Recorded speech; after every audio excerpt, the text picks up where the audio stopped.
Bro phone ഒന്ന് തരുമോ? വീട്ടിലേക്കൊന്ന് urgent ആയിട്ട് വിളിക്കാനാ. ആയിക്കോട്ടെ. Thank you bro. A few moments later. അറിയാത്ത ഒരാൾ വന്ന് വീട്ടിലേക്ക് വിളിക്കാനാണെന്ന് പറഞ്ഞ് നിങ്ങളുടെ ഫോൺ വാങ്ങിയോ? ഒരു എമർജൻസി സിറ്റുവേഷനിൽ വരുന്ന ഒരാൾക്ക് ഫോൺ കൊടുക്കണ്ട, സഹായം ചെയ്യണ്ട എന്നല്ല. ഫോൺ തിരിച്ചു വാങ്ങിയ ശേഷം ഈ കാര്യങ്ങൾ ശ്രദ്ധിച്ചില്ലെങ്കിൽ നിങ്ങൾക്ക് പണി കിട്ടും. ഫോൺ വാങ്ങിയത് ഒരു സ്കാമർ ആണെങ്കിൽ വിളിച്ച നമ്പറിന് മുന്നിൽ *401# എന്ന നമ്പർ ചേർത്തിട്ടുണ്ടാവാം. അങ്ങനെയാണെങ്കിൽ നമ്മളുടെ കോൾ റെക്കോർഡ് മുതൽ OTP വരെ സകല ഡീറ്റെയിൽസും തട്ടിപ്പ് സംഘത്തിന്റെ കയ്യിലെത്തും. ഇത്തരം കോൾ ഫോർവേഡിംഗ് തട്ടിപ്പുകളെ സൂക്ഷിക്കണമെന്ന് DOT അഥവാ ടെലികമ്മ്യൂണിക്കേഷൻസ് ഡിപ്പാർട്ട്മെന്റ് അറിയിപ്പിറക്കിയിരുന്നു.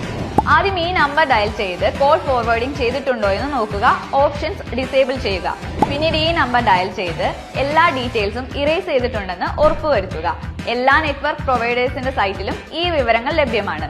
ഇതറിയാത്ത ആരെങ്കിലും ഉണ്ടെങ്കിൽ ഇപ്പോൾ തന്നെ ഷെയർ ചെയ്തോ.